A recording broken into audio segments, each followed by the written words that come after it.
Have you ever heard the story of how a pearl is born? It's not a beautiful story.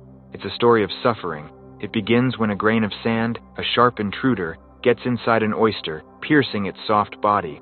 It's an invader, a source of irritation, a wound. The oyster has two choices. It can either fight against the pain, be agitated by the intruder, and slowly wither away. Or it can do something miraculous. It begins to secrete a special, luminous substance from within, called nacre, and it starts to coat that painful grain of sand, that wound, with layers of this nacre, layer after layer, year after year, and one day, that same sharp, painful intruder is transformed into a beautiful, radiant, and precious pearl. Today we're going to talk about that pain, that suffering which we all run from, that affliction we consider our enemy. We will understand why our mind sees pain as a curse. We will discover what actually happens inside of us when we go through pain, and how the path shown by the Buddha helps us understand that your pain doesn't come to break you, it comes to sculpt you. The Buddha says, your pain is your power. Today's journey is about understanding the secret of the oyster. This is not just a consolation. It is a deep meditation on finding the hidden pearl within every wound, every tear, and every despair. So listen to these words with your entire being. This is an attempt to awaken the courage not to run from pain, but to transform it, because the Buddha explains, the lotus flower blooms only in the mud. The lotus of your soul, too, will be born from the deepest pain and mud of your life.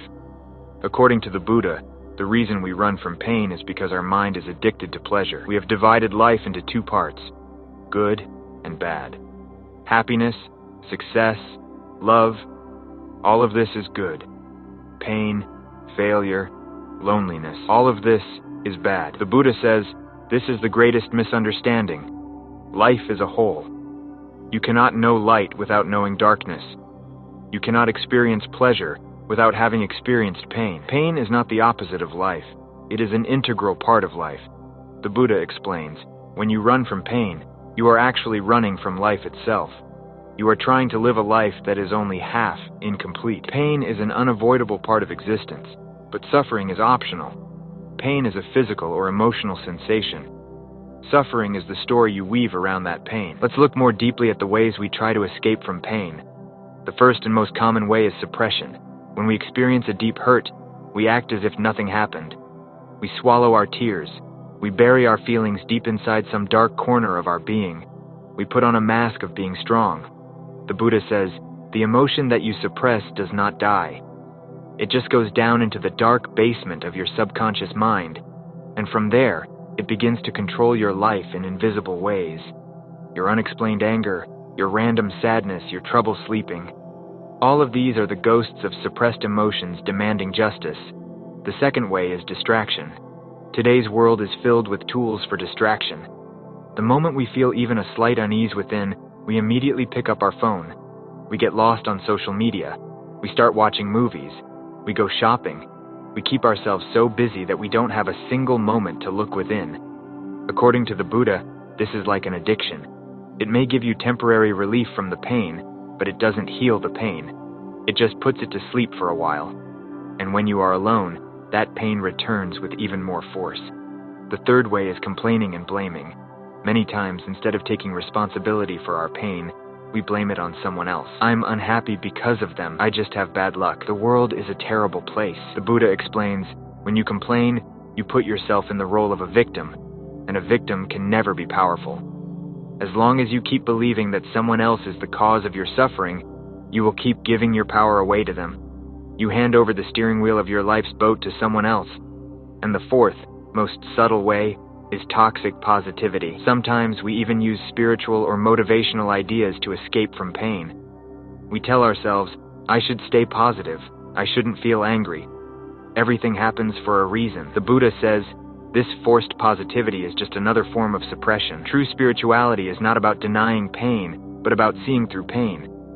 It is the courage to acknowledge and understand your negative emotions, not to cover them with a fake smile. When we run from pain, what is the impact on our soul? The Buddha explains, the first consequence is that we remain shallow. The depth of life always comes from the experience of pain. A person who has never been through deep sorrow can never know deep joy. One who has never been broken cannot understand the depths of compassion. According to the Buddha, pain chips away at your exterior and brings out your raw, authentic self.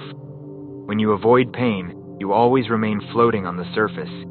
You never get to dive into the deep ocean of life. You become a person who is nice but not deep. The second consequence is the intensification of fear. The Buddha says, whatever you fear grows bigger. When you run from pain, you unknowingly send a message to your mind that pain is a very dangerous thing that must be avoided. This creates a deep-seated fear of pain within you, and then you start to fear even small discomforts. You hesitate to take any risks because you are afraid you might have to face pain again. Your life becomes very limited and confined. The third consequence is that we become disconnected from ourselves and others. When we suppress our emotions, we don't just suppress the negative ones. We suppress our positive emotions as well. We become afraid to love freely, to laugh freely, and to live freely. Our heart slowly becomes hard. The Buddha explains, we also fail to form deep, authentic relationships with others because we are not being authentic with ourselves. We are always wearing a mask, and behind that mask, we are very lonely. And the fourth deepest consequence is that we never find our pearl. According to the Buddha, every pain brings with it a gift, a strength, a wisdom, a deep insight. When we run away from the pain, we throw away that gift without ever opening it.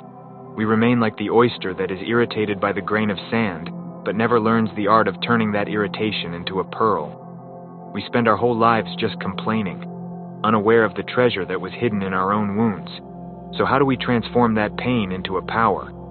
How do we turn that grain of sand into a pearl? The Buddha's entire philosophy is based on a single principle, a little light of awareness, and the courage to bring it into daily practice. The first formula for this transformation is to sit with the pain. The Buddha says, the next time a painful emotion arises, sadness, anger, loneliness, don't run from it. Just sit in a quiet place, close your eyes, and feel that emotion in your body. Give it full permission to be there, exactly as it is. According to the Buddha, when you stop fighting an emotion and just give it the light of your presence, it begins to change its form. It's like you're holding a piece of ice in your hand and giving it warmth. Slowly, it melts into water. You're witnessing acts as that warmth for the pain. The Buddha's second teaching is to separate from the story of pain. Our mind weaves a story around every emotion. I am lonely is a feeling. Nobody loves me. I will always be alone is a story. The Buddha explains, the suffering is not in the feeling. It's in the story that you believe to be true. With a witness-like awareness, just watch this story of your mind. See how it is making you a victim. When you see the story as just a story, its power is gone. You understand that you are not the story. You are the one watching the story. The Buddha's third and deepest formula is to find the lesson in the pain. Every pain comes to teach you something. Ask yourself, what is this pain trying to teach me? What is it telling me about myself? How can I become stronger and more compassionate through this experience? According to the Buddha, the moment you find a meaning, a purpose in your pain, that pain is no longer a burden. It becomes a ladder. It becomes a teacher that you respect. There is a beautiful story of the Buddha. He was once traveling with his disciples. On the way, they saw a place that had recently been ravaged by a fierce fire. Everything was burnt to ashes. The green trees, the beautiful flowers, everything. The disciples were very sad to see this. A few months later, when they were returning on the same path, they were astonished. On that same black, burnt ground, flowers of even more beautiful and vibrant colors had bloomed. The Buddha smiled and said to his disciples, look, the fire burned everything, but it could not burn the seeds hidden deep in the earth. In fact, the heat of the fire helped those seeds to sprout even faster. And the flowers that have now bloomed are even more alive because they have endured the fire. The Buddha explains, we are all like that ground. The difficulties of life, our pains, our failures, they come like a fire. They burn our ego, our false identities, our comforts to ashes, but they cannot burn the seeds of our soul. If we have courage, that same fire can give birth to new strengths, new compassion, and a new beauty within us. This is what it means when it is said, your pain is your power. It doesn't come to break you. It comes to awaken you. It doesn't come to weaken you. It comes to connect you with your real, deeper strength. If this quiet conversation has touched a deep wound in your soul, and you want to walk on this sacred journey of turning your pain into a pearl, then join this family. Subscribe to this channel so we can keep reminding each other that there is a pearl hidden in every wound. And today, go to the comments and declare this newfound power. This will be a deep message to your own mind that you will no longer run from pain. You will transform it. Write, "My pain is my power." Because according to the Buddha, the person who has learned to make their pain their power cannot be broken by any challenge in the world. They become like a kintsugi bowl, whose cracks do not make it weak, but make it priceless.